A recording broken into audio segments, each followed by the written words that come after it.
All right, everyone. Welcome to the colloquium.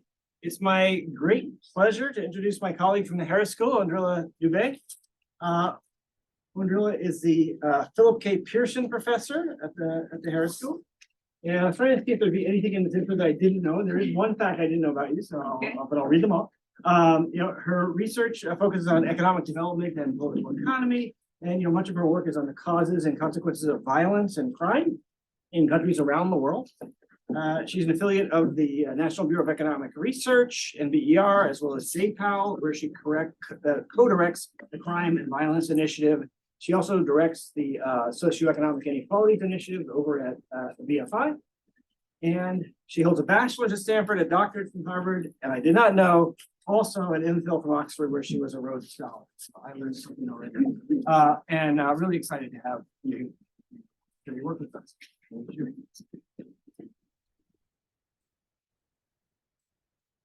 Thank you so much. It's a pleasure to be here. And before I dive into the talk, I just want to say that I know different, speakers probably have different formats that they use. I love to have questions along the way. I encourage you to ask away as I'm giving the talk. So please feel free to interrupt. So I'm going to be talking to you today about a cognitive view of policing. And this is joint work with Sandy Jo MacArthur, who actually ran LAPD's training programs for over a decade. She was second in charge of LAPD for a long time. And also Amin Shah, who is a behavioral scientist at the Booth School of Business here. So to start us off, I actually want you to picture two policing scenarios.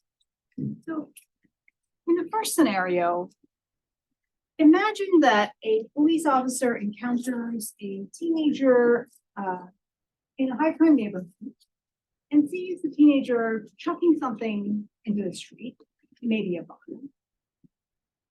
And the officer calls out to the teen to initiate a stop, but the teen, seeing the officer, instead takes off running down the street. Now, if the officer were to decide that the teenager is guilty of something other than littering, that he should chase him down the street, catch him, and maybe arrest him on some charge, like obstructing an officer, think about how we would typically see, or reasons we would ascribe for why the officer did it. Now, picture a second scenario. Imagine that an officer encounters a man in a dark alley. The man is shouting unintelligibly. Then he stumbles and begins to move away from the officer, but then suddenly the officer catches a glint of something in the man's hand. Now, if this officer ends up drawing his weapon and firing it upon this individual, think about what we typically ascribe as reasons for this outcome. Now, these two situations are different in terms of their severity, whether it's an unnecessary arrest or something more serious like the use of force.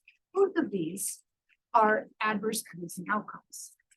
And when adverse policing outcomes like this occur, one common class of explanations that's offered is that this is something to do with problematic officers, bad cops, those who willfully ignore policy, those who have bad intentions and enjoy hurting people, or potentially exhibit racial bias.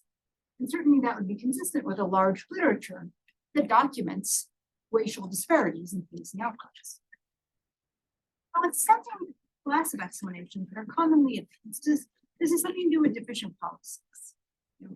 Maybe department policies around uses of force are just too lax, and there might be just a woeful lack of enforcement over even these lax policies, leading to a lack of oversight and accountability. Now, we believe that both of these types of explanations are likely to be very important for understanding police officer behavior. But at the same time, these adverse policing outcomes represent such a pervasive social challenge that we also think it's really important to try to understand their drivers as comprehensively as possible. So in that spirit, what we do in this work is we put forward a perspective that we think has largely been overlooked. And that is the idea that adverse policing outcomes arise in part because policing places officers in situations that are cognitively demanding, and the cognitive demands that are commonly arise in these types of situations interfere with effective officer decision-making and contribute to these outcomes. Now, our perspective in putting this view forward is not to say that this idea of cognitive demand somehow trumps these other explanations. Rather, it's to focus on an explanation that we think has received relatively little attention. So let's talk now about what we mean by cognitive demand. What we mean is that situations that officers find themselves in often have two types of features. First, they might be stressful or otherwise emotionally loaded in some way. And second, they require officers to make quick decisions, to act quickly. The challenge is that decades of psychology research tells us that it's exactly under these circumstances where deliberative reasoning tends to go flying out the window, and instead automatic thinking takes over. So instead of reasoning systematically through situations, under these cognitive demands, people start resorting to using mental shortcuts, like making assumptions to make decisions. Now, that's going to be true for everyone. It's going to be true for you, true for me, everyone here in this room. But the thing about policing is it places officers in many such situations, and officers are making decisions that have life and death consequences and direct implications for their safety, as well as the safety and well-being of the community. So it's really worth thinking about what it is about these cognitive demands that are particularly challenging for the policing context. And part of what is makes these cognitive demands particularly important in policing is that to respond effectively, officers really need to be able to think through many different potential interpretations of a situation before they make decisions. Right? So, like, think back to the man in the alley. The officer needs to consider the possibility that maybe that glint was a gun, but maybe that was actually a beer bottle and the guy was shouting because he was just inebriated, or maybe that was actually a cell phone that he was using to call for help. Now, we could just sit here and run through different possibilities like this, and maybe you're thinking of others as well. But the thing about cognitive demands is that it tends to narrow people's thinking and lead them to consider too few possible interpretations of situations.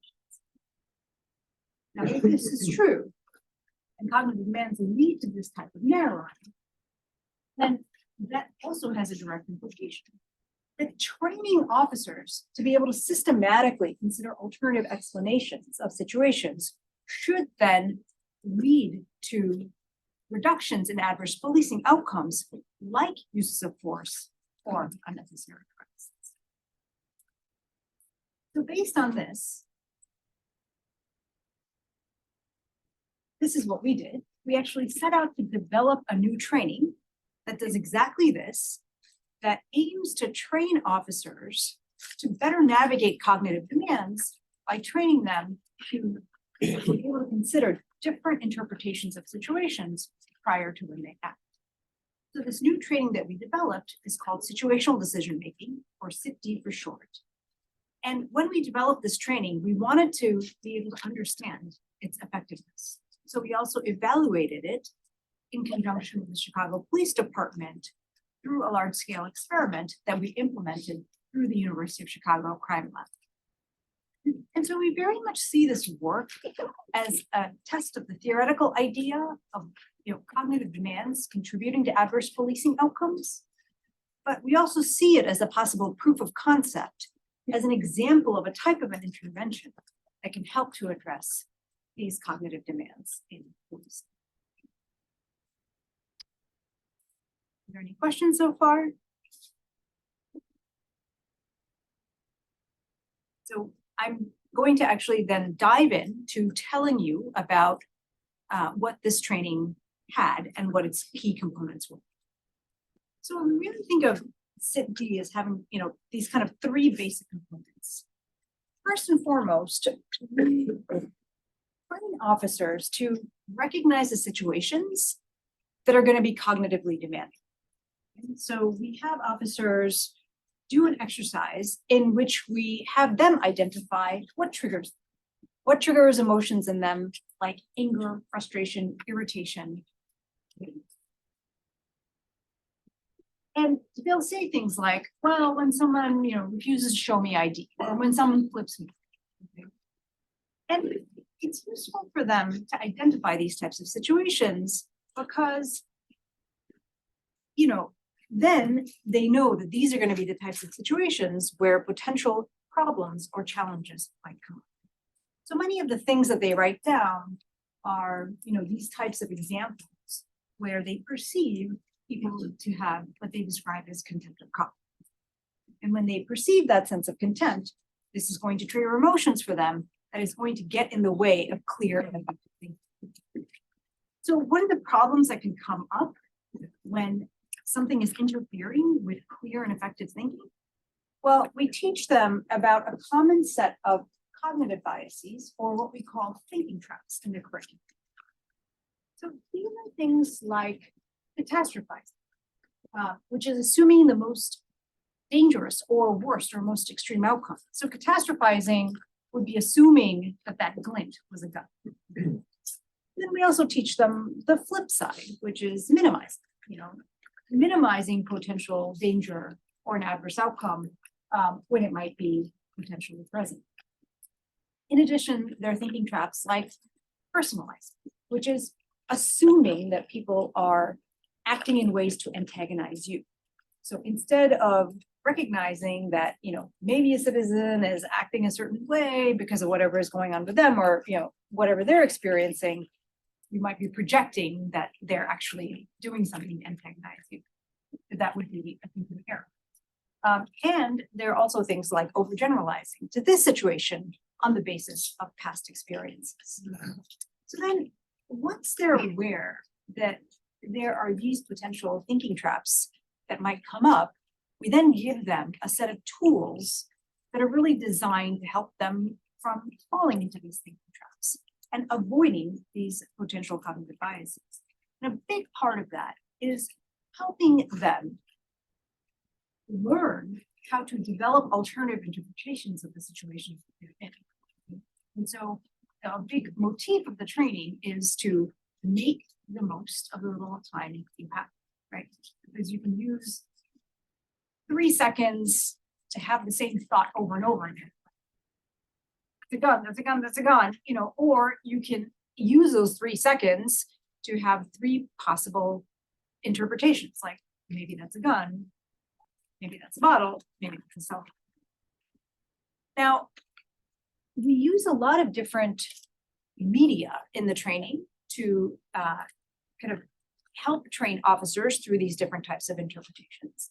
So we have video-based exercises, we have tabletops, we have lecture components. But a big part of what we do is actually do scenario-based training with them with the use of a technology called force option simulators. So force option simulators are almost like giant Xboxes, and the officers actually interact with characters who are projected onto a screen. And there's another trainer operator in the room who controls the responses of these characters based on how the officer is interacting with them. And the officers are actually going in with retrofitted guns, tasers, OC spray, everything that they actually carry with them on the street, except that they're not firing live rounds. And so as the officers go through these scenarios, interact with these characters with these retrofitted weapons, they start to realize that different interpretations of these situations will map on to different potential force options that they can use, and to recognize that they have different levels of force that they can utilize. A big part of the scenario based training is after they go through a scenario, afterward, there's a really extensive peer-led debrief where, the trainers and their peers will chime in and they're asked, what did you think was going on in the situation? What else could have been going on? Did you consider the possibility that this was happening? Did you notice this was happening, right? And so in this way, they start to see even different people in the room can have different interpretations of what's going on. And this is a big way in which these alternative interpretations are taught. Is this simulator something they already were using at CPD and you added a new scenario to it, or is this a new application? So CPD actually had one force option simulator, and they made really limited use of it. So basically, when the recruits are at the police academy before they're, full-on officers, they used to run them through a few different scenarios. But this idea of an extensive debrief, afterward, focused on this idea of like considering alternative interpretations. And then also, in our training, we're linking this discussion to what the cognitive biases are. So sometimes like they start to understand what overgeneralization is and talk about that when they go through scenarios. That would be the new component. But, I think some of the older officers, for example, hadn't actually gone through this, and some of the younger ones had, but in a sort of formative way. And then just for the actual ease of being able to train all the officers that we needed to train for the purposes of the experiment, we actually purchased 2 additional force option simulators that we donated to the city, which is an interesting aside of like university figuring out how to donate something to the city was an interesting part of the research project, just to facilitate running a lot of officers through the training simultaneously. So a big part then of the training was essentially throughout the training that officers were encouraged to ask themselves, what else could I use? So in terms of how the training was structured itself, what we did is we actually trained the people at the CPD Academy who normally do police trainings to actually, deliver the training. So we did train the trainer model so that now the trainers at CPD can, carry this curriculum forward as needed.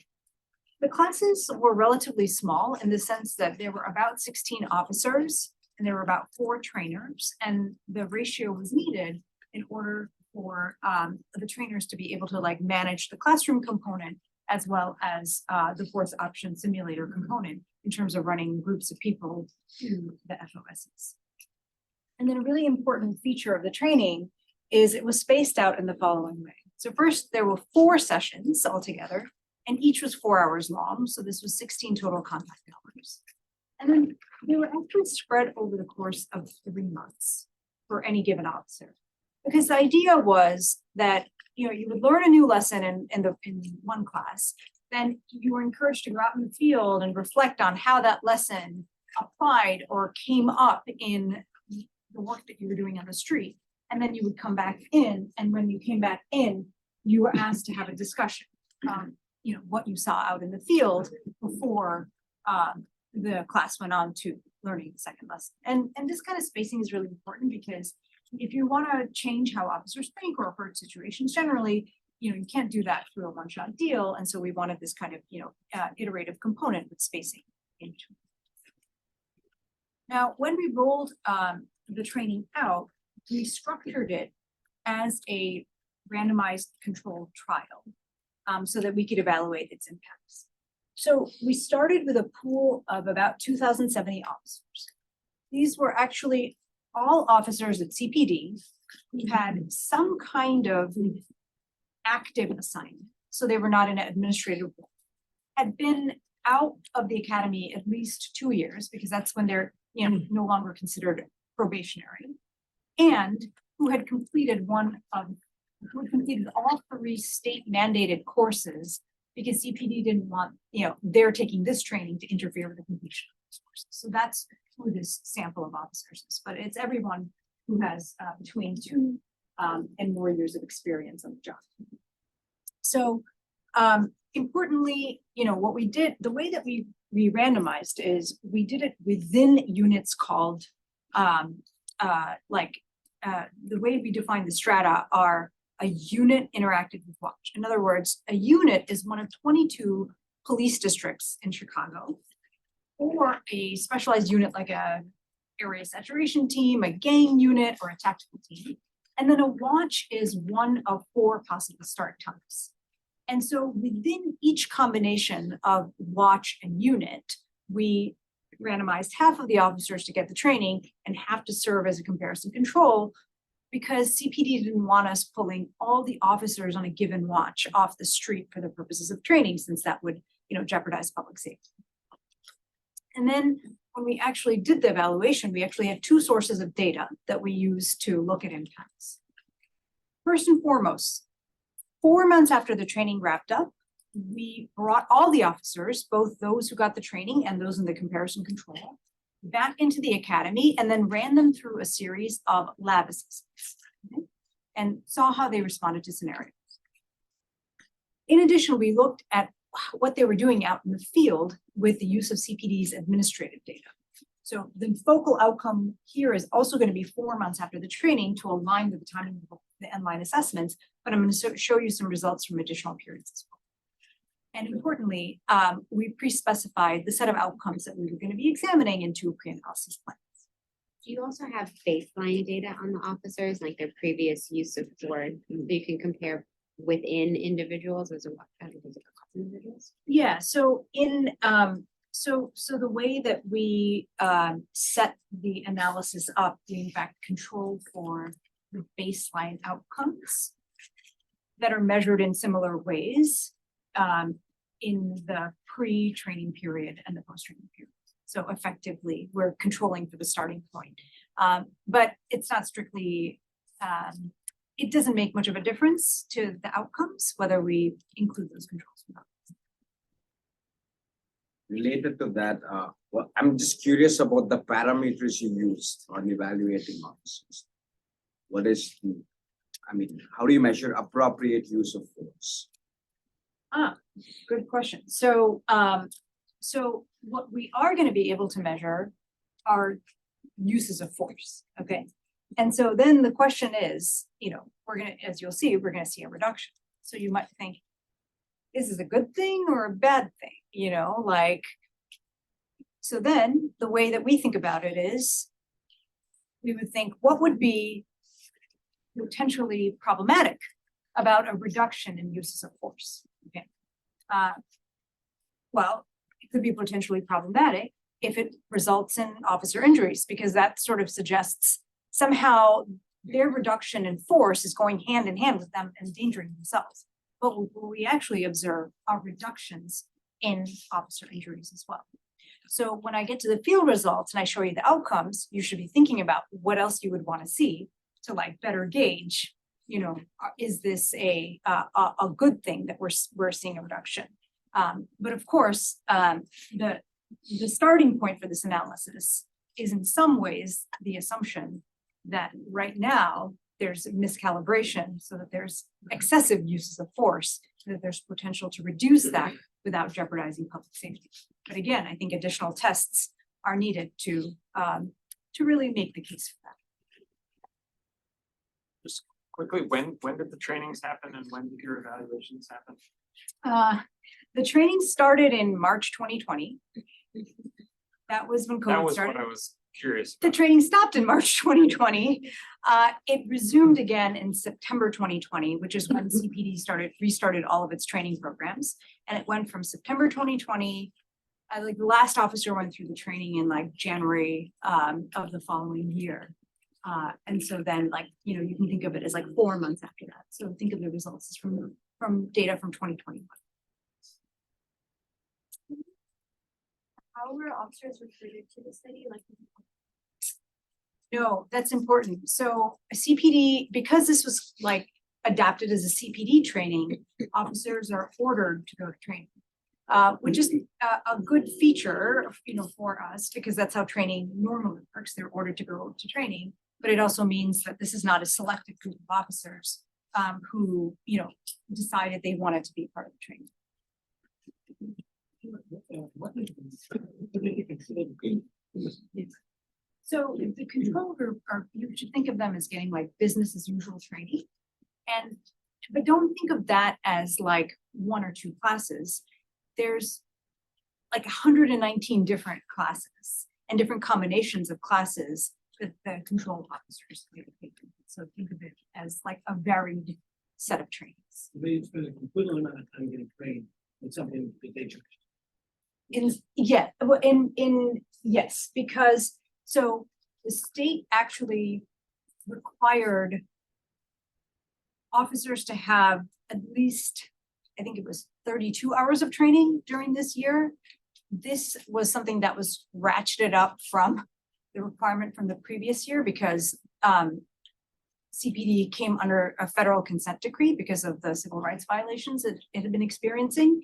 And so because it was sort of like a scramble to get all the officers into having 32 hours, essentially those officers who took CIFD took, this course instead of other courses that they would have taken. Yeah. So you randomized the officers, not the training. Yes. So how did you choose the trainers? The training to just. Yeah, so we actually didn't have control over that in the sense that there's a pool of trainers called the decentralized trainers who typically would do this type of training. And so those were the trainers that were assigned to us.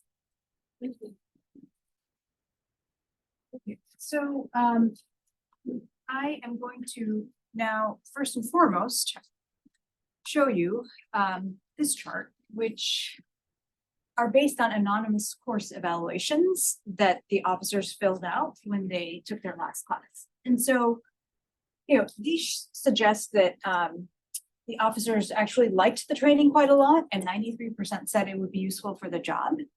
And this actually was already, in our view, a small victory because it suggested that the trainers had done a good job, doing the training. And secondly, because officers at CPD are not always fans of training. Sometimes they describe it as death by pounding because some of it is very, not active, right? I mean, hopefully you don't describe your process that way, but so I think part of it was that some of the scenario-based training, the fact that they were actually learning in a hands-on way, like what these scenarios were, instead of just learning the concepts in the classroom, helped sort of, bolster ways in which they thought this training was relevant for their job. But of course, just because you like a class doesn't necessarily mean you really learned anything from it, or that it changes what you do out in the world. And so to actually examine those effects, let me now turn to the assessment results. Okay. So these end-line assessment results, again, are from 4 months after the training took place. And the first set of questions that we really want to understand from this data is whether CIFD affected how officers reason, and specifically the extent to which they were able to consider alternative interpretations of situations. Now, we did many different types of tasks in the lab to measure this, but I'm going to run you through 3 specific tasks to give you a sense of what all we did. So in this first task, we played this short video for officers.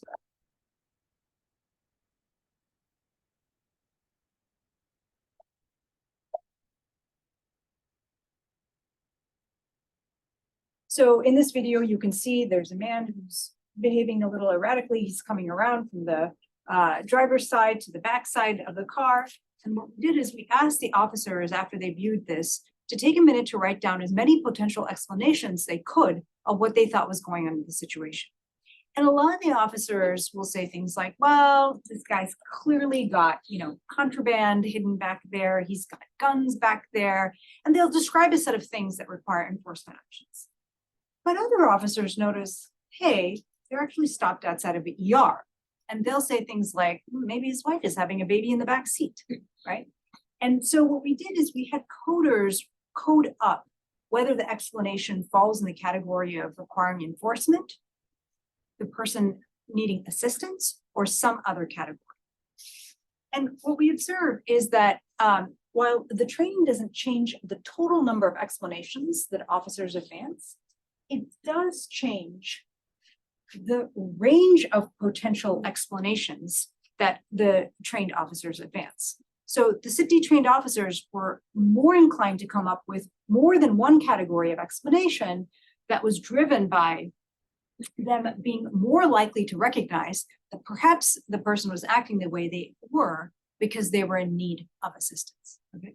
So this was broadening their recognition of potential types of subject motivation.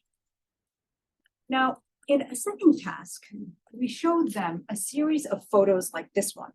These photos were ambiguous by design in terms of what was going on. Like in this photo, maybe this guy is, breaking into someone's car, okay? And so we had planted clues to make them ambiguous. So clues that they could have noticed that would make them think that is, there's a Slim Jim right here. He's masked up. On the other hand, it's broad daylight. And if you look closely, there's a pair of keys on the console here. And of course he's masked up, it's during COVID, right? So maybe he's just, locked out of his own car instead of breaking into someone else's car. So we would show them these photos and we would have them write down which interpretation they went with, one that was criminal, one that was non-criminal. And then importantly, we would also ask them to write down what features they noticed in the photo that would lead them to support the interpretation they selected, as well as the interpretation that they did not select. And what we find is that the CITD trained officers were able to advance and recall a larger number of features favoring the interpretation that they did not select. In other words, they weren't just taking in additional information that confirmed what they already believed. They were actually taking in disconfirming information, suggesting they more fully considered the other possibility along the way of selecting the interpretation that they went with. Now, does this actually change their interpretation of the situation? For these photos that we showed them, it did. It inclined them to opt less for the criminal interpretation of the behavior they were observing. Here's the question. Fact sizes of what they display here, are these, should we think of these as in terms of standard deviations? Yeah, so so the features is actually against a control mean of 0.6. But these two are indices. Oh, actually, no, that's not true. That's also in standard deviation units because that's going to be across these 5 photos. So it's an index. And then these are indices in standard deviation units because they're across these 5 photos. So besides the criminal interpretation, the other thing that we did is we timed how long it took them to select the interpretation they went with. So, you might be starting to worry, like, does all this consideration of alternatives along the way slow the officers down? But actually what we observed is that the trained officers decided on their interpretation faster, okay? And so, how do we think about the fact that they're taking in additional information, but actually making decisions quicker? We think it's, kind of increasing the efficiency of their information processing in terms of being able to take in additional information. What is the magnitude of that time? Are we talking seconds here, milliseconds? How much is it like to change? So these are a matter of seconds because we would give, so they, like it would time out. They had to make these decisions in under a minute. So it's like time out at that point. So they were forced to make quick decisions to simulate what's happening. Are all 5 photos or a minute per photo? Per photo. Okay. Yeah. So in a third task, we actually had a kind of dynamic use of force situation where in the first part, we would play a video in which there's an altercation in the parking lot. There's one person firing on another. And we would pause the video and we would ask officers, okay, how do you perceive the threat level in this situation? And what do you think, what type of force do you think is actually authorized? Then we would roll the video forward. And in the second part of the video, the person has dropped the gun, they put their hands up, and we would ask the same questions again. And what we were trying to assess is, did the trained officers actually downgrade their response as the situation became less threatening? And we observed definitive evidence that they do. So the trained officers were much more likely to recognize that deadly force was no longer authorized in the second part of the video after the person had dropped the gun. In addition, we had them list a set of actions that they would take in these situations. And we had trainers at the academy separately, list what are appropriate actions and inappropriate actions.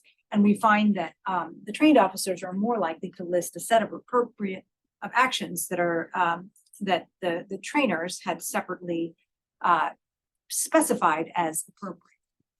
So what we take away from these kind of end-line assessment tasks is that we see that trained officers are developing more varied explanations for what they're observing. They're taking in more disconfirming information, and they're updating their assessments more as the situations change. The final thing that we wanted to measure in the simulator was we wanted to see if in the end-line assessments, is we want to see if their performance actually changed in the simulators themselves. So in the simulators, we ran them through several different situations. So in some of the situations, it was appropriate to actually take action and fire upon the person. In other situations, it was not. So for example, there's a home intruder situation where the homeowner first exits the house with a gun, and then the person who's intruding into the house also exits the house with a gun. There's a man holding his wife hostage with an infant crying in the background, and he has a gun to her head. And then there's a pair of street stops where the person in one scenario takes out a gun, and in another scenario takes out a cell phone. And so there's, as I mentioned, some where the person represents a direct threat and it's appropriate to shoot, and others where it's not. And what we observe is that the city trained officers are actually more likely to shoot when it's appropriate. And this is driven by situations in which they are more likely to fire upon the person who represents a direct threat. So in other words, this is not a training that is keeping officers from taking action when action is actually required, which was, a potential worry going into the training is, would it actually make officers, inhibit them from responding to threats? Could you just maybe help us understand the effect size a little bit more? Maybe it's just me that I'm not intuitively grasping, just like at a high level, like these kind of big effects, small effects. Yeah, so this is again like a index. So the challenge with the indices is how to interpret the standard deviation units as being large or small varies so much from context to context. So like sometimes when I show like the other effect sizes of 0.1, 0.15, or 0.2 standard deviation units, like people in the education literature will say 0.2 standard deviation units is like enormous outcome in terms of learning. And so I think like the benchmarking here is challenging because like intuitively, I'm not sure we have, like other kind of results. Actually, one thing that we could probably do is there are some like shooter studies that have been done in the lab where they have run officers through kind of whether their tendency to fire at subjects of different races. And so we could like try to calibrate like this type of outcome against those shooter studies as a way of getting at that. But what I'm saying is it's actually a very challenging question to think about what the right outcome or what the right magnitude is, and to think of these as a large or small, for the indices. For the ones that are not, so for example, going back to some of the alternative interpretations outcomes, like what we're observing are magnitudes of like 20% or so, which is kind of easier to interpret. And then when we go to the field effects, we're also observing outcomes that are more straightforward to interpret. So I think that will give you a better sense of how to think about magnitude. Yeah, it's a good question. So, you know, what we're observing here is that calibration to the threat increases in the simulator. And so what I want to do now is, you know, turn toward the field results, because in some ways what we ultimately want to observe is, you know, not just whether like their responses in these lab assessments are changing, but whether things are actually changing out in the field. And so to do that, we actually draw on CPD's administrative data, where we begin with the focal period of 4 months after the training to align with the timing of the unmine assessments. And we have kind of two main adverse policing outcomes. We're going to be looking at uses of force, and we're underpowered to detect lethal force incidents because there were, you know, 20 shootings in this 12-month period in our sample. But we're going to be able to look at all other types of non-lethal force that range from use of tasers, baton, punching, OC spray, everything else. And then we're also going to be looking at a set of discretionary arrests. These are a set of arrests that we pre-specified that are for charges like obstructing an officer, disobeying an officer, disorderly conduct.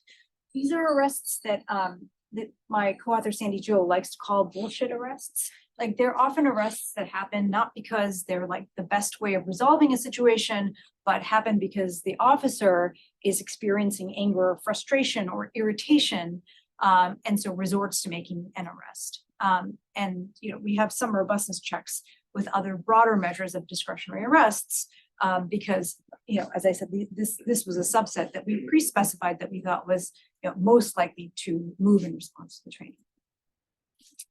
So when we look at the adverse policing outcomes, what we observe is a 23% reduction in uses of non-lethal force and a 23% reduction in discretionary arrests.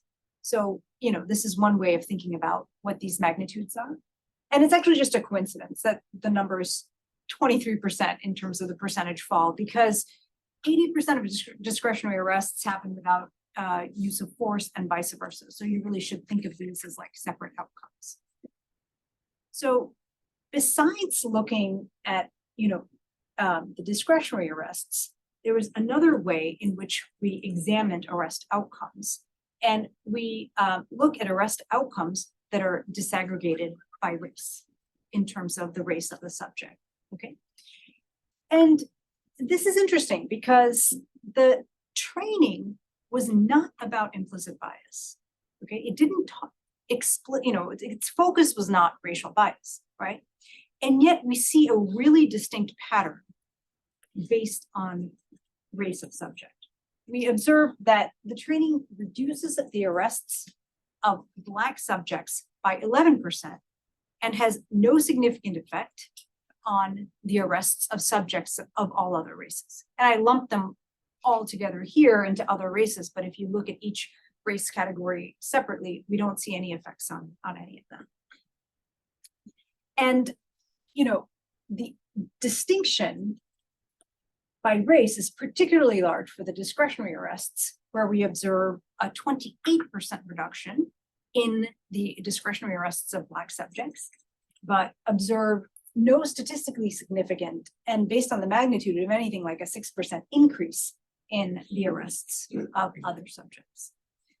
So it's important to recognize here that, you know, of course, the base rate of arrests is much higher for Black subjects than other subjects, right? So the differential in Black versus other is 3-fold in Chicago. Black versus white is 13-fold in Chicago. But that's why it's important to consider what the race-specific control need is. So this 11% reduction is 11% relative to the Black subject arrest rate. and these effects are, statistically significantly different from one another. So, given this was not a training about implicit bias, what could be going on? Why is it the case that CITD might be reducing racial disparities? We think there's really like one of two possibilities here. First, it's possible that maybe officers just exhibit more cognitive biases when they interact with Black subjects. So if the tendency to catastrophize or overgeneralize is generally higher when officers interact with Black subjects, and the training reduces the tendency to overgeneralize or the tendency to catastrophize, we should observe larger gains for Black subjects. Did you compare these effects by race of officer? Great question. Yeah, so we actually don't observe any differences in any of the adverse policing outcomes, including the race disaggregates by race of officer. So yeah, it's not driven by, Black officers. There's a second possibility too for why we might be observing these reductions in racial disparities, which is that, maybe by making officers generally more deliberative and training them to take in additional information, this just limits the extent to which implicit biases actually translate into actions. I think this is important because our read of the implicit bias literature is that it doesn't, generally find very strong effects, at least on the field, in terms of actually reducing behavior. So it might be really hard to change attitudes toward race, but maybe a training like this can keep the attitudes that one has from translating into actions by training officers to focus on other factors in the situation. So what we're observing is that outcomes in the field change, and there are these less force and fewer discretionary arrests and these reductions in racial disparities. But now going back to your question from earlier about like, how do we think about whether this is like a good thing or a bad thing? Well, there's two things you might worry about. You might worry that maybe this is a training that is generally reducing officer activity, right? When you see these enforcement actions, and maybe it's a training that's actually leading officers to endanger themselves. So to look at the question of officer activities, we actually pre-specified a large index of different types of activities that officers do that range from warrants, recovered guns, recovered vehicles, street stops, traffic stops, parking citations, and we see no significant fall in the officer activities index. So this is not like generally leading to depolicing or reducing officer activity. And then in terms of officer injuries, we're actually able to look at days off taken for injury. And we see a really large 49% reduction in days off from injury in this 4 months. So it seems like we're getting these reductions in these adverse policing outcomes without leading to corresponding adverse effects for officers. So that then raises the question of, these have been effects that we observe for 4 months after the training. So at what point do the effects diminish? To look at that, we look at 2 additional time periods in the administrative data. We look at months 5 to 8 after the training and months 9 to 12 after the training. And here I have to say, statistically speaking, we don't have a very precise answer to when exactly these effects diminish, because, for example, if you look at the discretionary arrests outcome, you do see an effect in months 5 to 8 after the training prior to adjusting for multiple comparison. And then that effect appears to, qualitatively speaking, go away in months 9 to 12. But owing to the large standard errors, we can't say any of these effects are actually significantly different from one another. And similarly with the uses of force, it appears like the effects actually diminish in the after months 5. So while there's not again, those aren't significantly different from one another. So while we don't have a statistically precise answer, our general takeaway looking at this pattern is that there is, fade out of the effects that occur. And so additional refresher trainings would be needed to actually reinforce the effects and sustain them over the course of the year. So the last, kind of point that I want to highlight is to think about whether, given these effects, how we should think about the kind of, relative cost of this training and whether it's cost effective.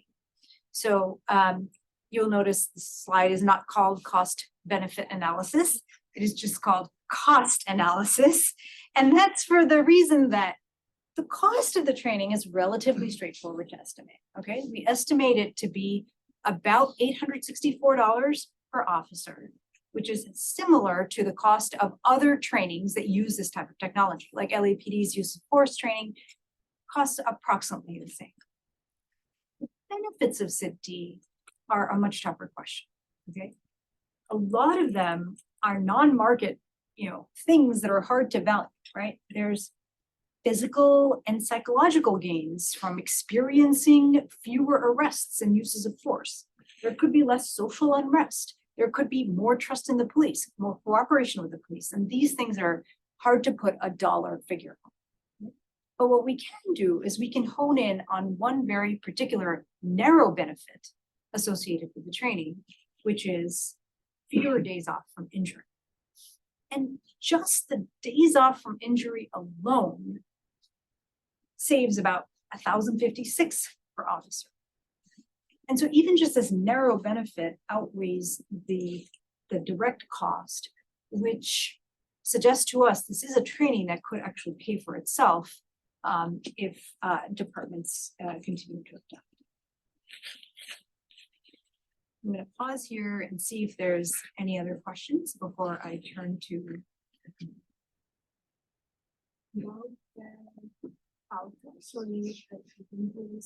Where the police take cases. I wonder whether you see any evidence of crime rates. Probably if I do not stop this person, tomorrow he will something about this. So that's a good question, and the training and the evaluation as it's currently set up is not ideal for answering that question because this is an officer level randomization, right? So within any given unit or district, there is going to be some officers who are assigned to training, others who are not. To really fully answer that question, you need like a geography-based setup, right? Where you randomize whole districts or areas of a city into the training, et cetera. But here's one thing that we attempt to do to get at that. Let me see if I can go back to where we have that.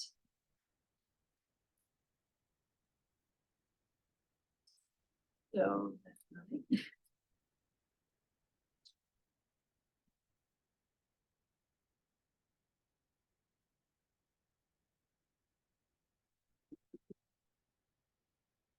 Okay.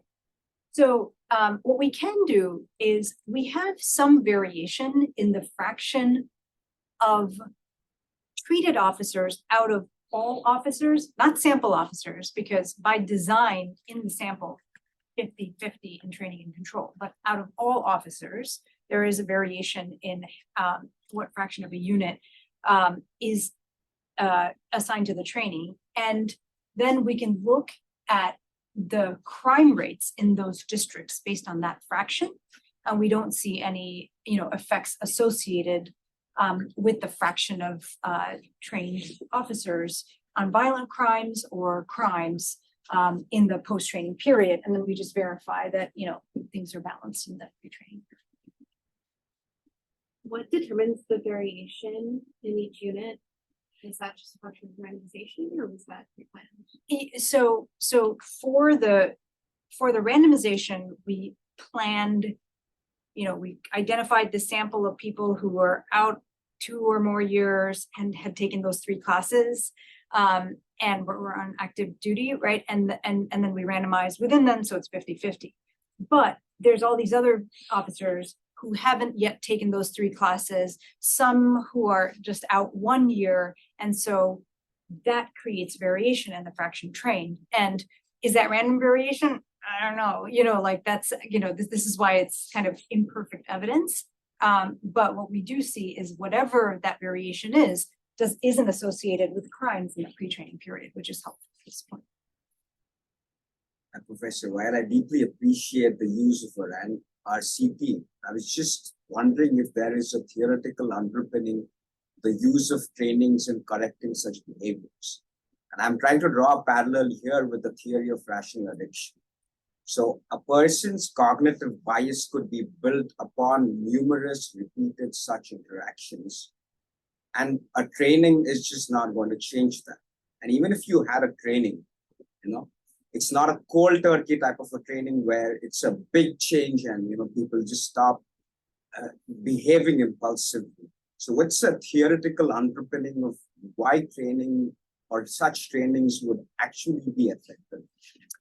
The theoretical underpinning that we're trying to advance is whether these cognitive biases play a role in, the adverse outcomes that we're observing. And what we're testing is if a training like this, which makes them aware of these cognitive biases and gives them tools for overcoming them, is actually effective in doing that. Okay, this is why we do a RCT. This is why we try to build up the evidence to see if there is theoretical support for that basic idea, right? And so what you say about a training like this is just not going to train officers out of this. Actually, in fact, the RCT results counter exactly that, right? Because for 4 months after the training, we observe the significant and substantial reduction in uses of force. Now, what is the fade out telling us? The fade out telling us that we need to reinforce those effects, right? And so in doing that, what we're doing is we're building on some very recent emerging literature that suggests that these types of cognitive tools that help people think about the situations they're in differently. And there's some evidence on this from Chicago that has shown that, training like this can train youth out of engaging in crime by reducing automaticity. So we were encouraged by that evidence. And now what we're doing is we're bringing that into the policing context and building evidence in support of that idea. My contention actually is that, the cognitive, while I understand that, there are cognitive biases which you may want to correct. My contention is that if the cognitive bias itself is a result of rational addiction, which is that, it's based on past experiences that I'm forming my bias at the moment, it's very hard to correct such cognitive biases if it is particularly dependent upon, past experiences. So my question is, in this sense, when cognitive biases are formed based on rational addiction, how effective is an instrument like training? I don't know if cognitive biases are based on rational addiction. And if your contention is that that would be very hard to change, then actually this suggests that they're not, right? Because this is something that's changed. That's one way to parse it. But also, we can look at heterogeneity based on baseline uses of force. We actually find that those who had higher kind of baseline force and these adverse outcomes before actually respond more to the training, which would also be an empirical piece of evidence that is, counters sort of this idea. But it's interesting. It's an interesting idea. The last slide that for several moments looked at where you're looking at the decay of the effect. It's like the 4 months, the 8 months, the 12 months after. Crime, like at least in Chicago, violent crime is itself highly seasonal. So I'm just wondering whether in any way that fact might be playing a role here. So for the administrative outcomes, we actually have the month fixed effects. So basically So you're whatever controlling each. Yeah, so whatever general seasonality there is would be accounted for through that. Okay, so I'm gonna navigate to my conclusion slide in a very imperfect way. Okay, here we go.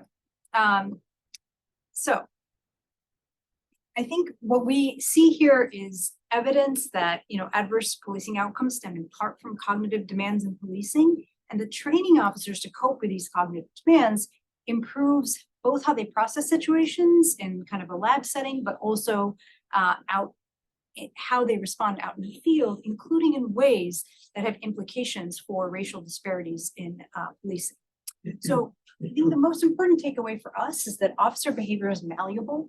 It can be changed in response to training.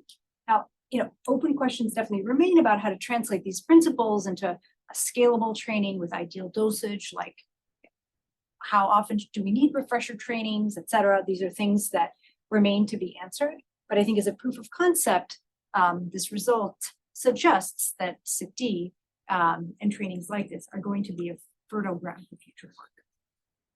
Thank you.